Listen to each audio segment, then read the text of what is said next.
We're pleased to have with us now Luke Thomas, who's the new editor-in-chief of the Sentinel.com and also a photojournalist for the Sentinel, but also well beyond the boundaries of San Francisco, as your photographs will show. Let's get right into it. Perhaps some people don't know about you. Let's briefly. You're from Great Britain. Yeah, from London originally. Yes. And you came here to San Francisco about when? I came to San Francisco about '97. Mm-hmm. Yeah. And do you think you understand San Francisco now, having watched it through your camera? A lot better than I did, when I first came. Yeah. I wasn't really interested in politics when I first came to San Francisco, but in the last year I've had a crash course. Well, we're going to look at San Francisco through your eyes, but we're going to begin actually with some photos outside of San Francisco. Let's talk about the first one. This first one that we have up is yeah, the first photo we have is the picture from the Holy See Cao Dai Temple in Vietnam. It shows what it essentially is it's a new religion that tries to bridge the gap between all the major religions and bring them under one roof, find commonalities between all the religions of the world, rather than find all the differences. This is Vietnam? It's in Vietnam, yeah. You mean communist Vietnam? Well, if you ever go to Vietnam, you'd never believe it was communist. But this is remarkable. Yeah. I mean, this is this is obviously not a makeshift temple. This is extraordinary. So, and you actually spent some time there with this group. Well, I was just visiting for the day. I found it fascinating. I was reading one of the travel books, and I thought I'd go by there, and I was, pleasantly surprised. Beautiful picture. Yeah. Let's go to the next one. Next picture is it's a bit of a darker picture. It was taken in Phnom Penh at Tua Sleng. Tua Sleng was a school turned into a torture chamber, really, by the Khmer Rouge under Pol Pot. And it's an effigy of somebody that died, tortured and then killed at Tua Sleng. And it shows human remains, it shows the chains and the shackles, and it shows the Mao cap, because obviously the Khmer Rouge were heavily influenced by the communists and Mao. Next one is another picture from Vietnam. This just shows a couple of Hmong tribes women weaving in the hills up in the north of Vietnam. You'd be surprised, actually, you think of Vietnam, you think of hot weather. This is actually high altitude, and it's quite chilly there. Now I kind of come more local. A little more abstract, but I think very beautiful pictures. I saw them before. Yeah, this is more of an arty picture. It's a black and white picture taken at Death Valley. This is also taken in Death Valley. An interesting thing about this picture is that you've got a man-made surface and a natural surface, but they kind of look like the texture is very similar. Yeah, absolutely. Yeah. This one is kind of a technical shot. I took this when I was doing a documentary on Station 7 in the mission. It shows a frequent flyer, as he was referred to, someone who regularly ends up calling medical services and gets taken to SF General for minor things. And he's going past this mirror, and I'm shooting into this mirror, and at the exact same moment where he's going past this second mirror, I take the picture, and there we have it. You're shooting into the I'm shooting into a mirror, but I'm waiting for him to pass by the second mirror. I see. Very good. I see him now. This one you asked me to print. Yes, I did. Well, now we're getting into San Francisco, and I think this is where it becomes fascinating to see the decisions you make to capture events and situations, because they're not all events. Some of them are very interesting situations. This is the celebration of the earthquake, which was as we're taping, and I thought it did capture a San Francisco that probably doesn't exist anymore. But at least for a few moments, it looks like they reenacted it. I wonder how many of these people actually live in San Francisco now. Good question. I wouldn't know, but it was nice to see them all dressed up like this, certainly. Yeah, I was watching a documentary last night on the earthquake, and when Enrico Caruso came to town, there was this huge parade, and all the thousands of people were dressed like, I guess everyone dressed that way all the time. Yeah, it would have been a nice time to be around. Okay, what do we got here next? This is just a lucky picture. Yeah. Mayor Newsom was in a playful mood, and he was put his hands up in front of the camera. And I just snapped off a few rounds, and this one happened to turn out really well because it has the little area of Mark Leno is showing through his fingers. Yes. And it also captures maybe the way things will be in the future for him. Well, that's a good question. That's a good point. This one generated a lot of... I think you caused a great stirring with the picture itself. Yeah, it's a picture of Joe Veronese handing over this seal, crystal seal of the city to now Cardinal Levada. At the time when I took the picture, I had no idea that there was going to be all this controversy raised over it. But well, let's stop on this for a moment. Why don't you describe what had happened just a few days prior to the presentation of this? Well, I believe he instituted a proclamation or a recommendation that Catholic agencies could no longer provide adoption facilities for gay parents. That's correct. That's my understanding. And there was a resolution. But here, this photograph, didn't it? Itself, the photograph was. I mean, people talked about it at the Board of Supervisors when they were voting it. They did. But here's the problem. I mean, the thing is that the mayor had nominated Angela Alioto to represent the city of San Francisco way before any of this stuff came up for the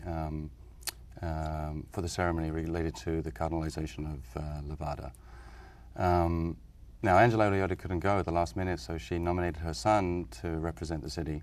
And the seal was provided by the Mayor's Office of Protocol way before the edict came down from Levada. In other words, she was carrying that seal. Yes. On behalf of the city. Yes. So it was provided to her, and she had instructions to present it as this is going on. But like I said, this was all arranged months and months before Levada came down with his edict. Right now, are they implying that there would have been an attempt to send an email or notification to Rome to Angela to not give the seal to him? Well, there was no such email. Right. And no such instructions, so... And that's why I think that had it been a story just reported, it would have been a story. But when the photographs appeared on your site and they could see, the sight of this could probably become more emotionally charged than just the story. Yeah, of course, there's a lot of people here that would find, any kind of symbol that represents a city on the heels of someone as important as Cardinal Levada making an edict about gay adoptions would definitely be ruffled and upset. I can understand that, but like I said, all of this was in the works. Let me ask you this question. Do you think that for those people that live on the West Side or who are Catholics in San Francisco, when they saw this picture, they saw something different? I'm sure. In fact, they would be probably proud that the city... So the photograph is neutral, isn't it? Absolutely. Well, photographs are neutral. Are they? I think so. Okay, let's keep going. We can talk about that, though. But, this one was taken at City Hall. I think it's the most beautiful I've seen City Hall. It was lit up so beautifully on the occasion of Nowruz, which is the Iranian New Year. It is beautiful. And they had these beautiful dancers came in, very colorful and beautiful music. It looks like the most well-arranged Hollywood set for that dance that they were doing. And I saw other pictures you took. It was extraordinary. It's been our biggest story this year, too. How's that? Well, we still get hits today. I mean, we've had thousands and thousands of hits on this one story. Is that right? The Iranian community I think they just are really happy that for the first time, the Iranian New Year has been celebrated for the first time in San Francisco. So this was the first time? First time. Been honored and celebrated. That's interesting. And so how many hits did you say? Several thousand? Oh, no. Over 30,000 hits on this one story. Okay, next. Yeah. And it's still being hit on. Good. This one's a funny picture. It's a picture of H. Brown and a his former friend, guest. Former guest, and his friend, affectionately known as One-Eyed Mike. I don't know why they call him One-Eyed Mike. Yeah. But he's got his glass eye in his mouth. Yeah. I think H. Brown, that you captured one part of H. Brown's rage in his writings on his blog. This one, 1 year after the gay marriage, and it was 1 year anniversary of the gay marriage.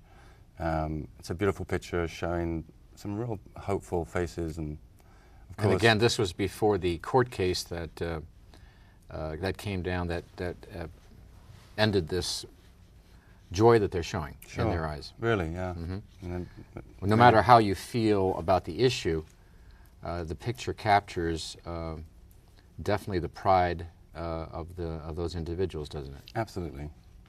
Okay. Yep. And this is one of your personal favorites. Yeah, I think that's an interesting picture. I think it's an interesting picture because, quite frankly, you guys take so many beautiful pictures of the mayor. Of course, everyone does. He's very, very photogenic. But here is the first time that I've seen any other emotion than the character he portrays 24/7. He's very careful never to show any other emotions except what's prescribed. And here, I asked you when I first saw this, was he kidding? Or did he know you were taking the picture? And you said no. Oh, absolutely not. No, he didn't know I was taking the picture. But I think in the last couple of months, the mayor's been much more relaxed, I think. And I think it's beginning to show through now. Have you captured any other emotions besides this one, which is what, shock, concern, distress? Let's see. It's more like surprise. It's Okay, like, surprise. What is she saying? Yes, that's right. But it's a playful, surprise look. This one, this picture was taken in the Bayview. There, Pat and I did one of the first stories we did together. Uncovered some mismanagement in City Hall under Mabel Tang.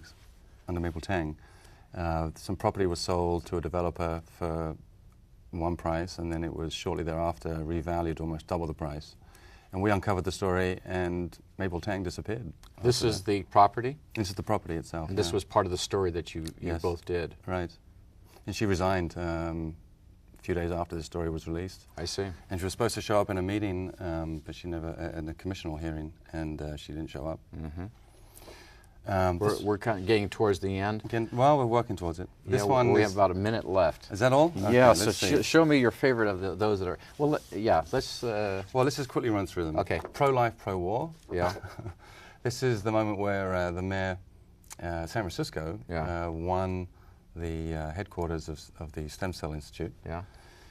This is the picture of the mayor and his new... Whatever. Well, she's quite beautiful. What I meant in terms of relationship, but go sure, ahead. Sure. This is another Scientologist. Yes, another Scientologist, exactly.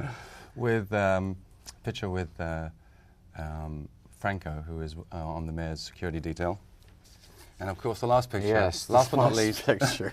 Okay. is a picture of you Yes, with Pat I Murphy. remember. And he is, so I'll tell you, I hope that by becoming editor-in-chief, you don't stop carrying out your role as the photojournalist of San Francisco. Absolutely, right now. that won't change at all. Okay, very good. Well, congratulations on that, and thank you for being with us. Thank you, it was a pleasure. Okay.